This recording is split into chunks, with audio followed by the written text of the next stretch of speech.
Minecraft has been around for over 15 years and some crazy things have been accomplished, from building a one-to-one replica of every city and geological formation of Earth to this AI that can speedrun Minecraft.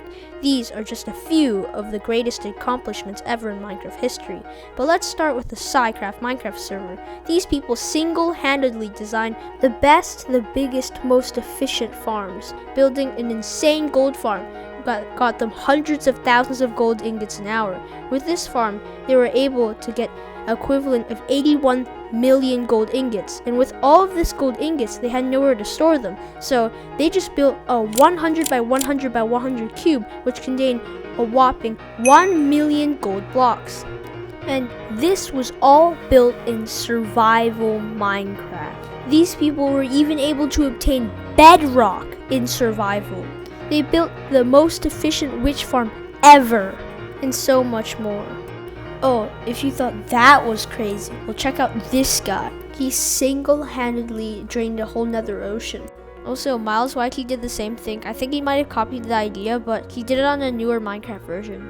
GermanPeter used pistons that pushed sand into lava lakes, and he put torches underneath to break the sand, and he did that over and over again for 4 months.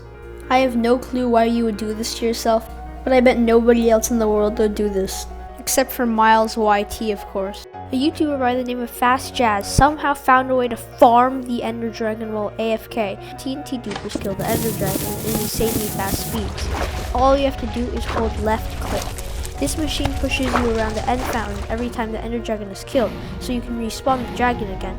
After that, it uses a complex detection system to check if the Enderdragon has spawned, and then it pushes you up with a bubble elevator to restock the crystals and to get the XP.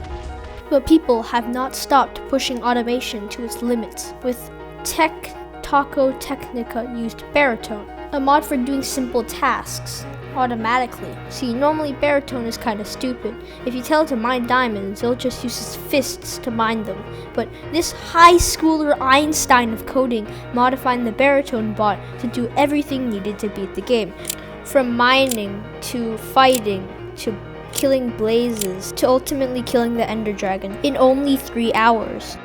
Well, people don't just stop there with automation. With KevenKC2014, a player on 2b2t. 2b2t is a survival Minecraft anarchy server, which means you can do whatever you want, and this just makes it even more risky for what he's trying to do. He used a custom version of baritone, which he coded by himself. He decided to spend 2.5 years to make this insane 50 million block Mapart. In fact, if you strung all of those blocks in one line, it would reach the world border twice. He obtained most of his blocks by hand, which is just mind-blowing. This ended up taking 20 bot accounts, 2.5 years, and a whole lot of grind, putting this map art as one of the most detailed map arts ever in the history of Minecraft.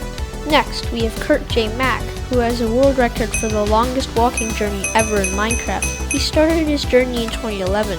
He was trying to reach the Farlands, a glitch in the world generation that happens 12 million blocks out.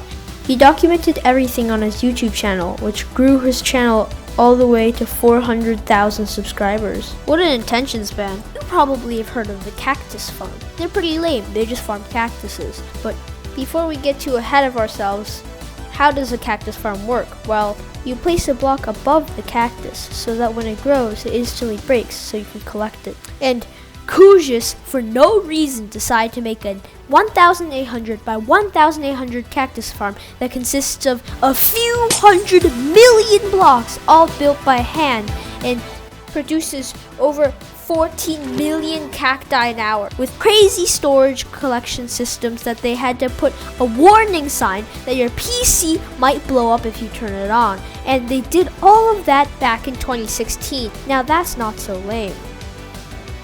But none of that compares to possibly the biggest project ever in the history of Minecraft, the Build the Earth project. Build the Earth is a large community project where people build towns and cities one-to-one scale from real life. They've built many super cities like New York, Japan, London, Munich, Seattle, Sydney, and they've even built Pyongyang, North Korea. They have built Antarctica and every single base that's ever existed there. And this is only possible for the hundreds of contributors that donated their time and effort to help make this project a reality. This map shows what has finished with a dot. Let's see if my house is there. This next accomplishment is also a really insane build, but the real interest is not the beautiful architecture, it's the valuable info that's inside. This library contains many of the banned books of the world. See, in many places like Vietnam, freedom of speech is not a thing, and many journalists have been jailed for trying to do so. There have been many banned books and articles, but Minecraft isn't banned, so this allows many people to get the opportunity to get valuable information that they would never have gotten. You know Bedrock? That thing you just can't break? Well, it's the Sci-Craft Minecraft server actually somehow figured out how to not only break it, but obtain it as an item.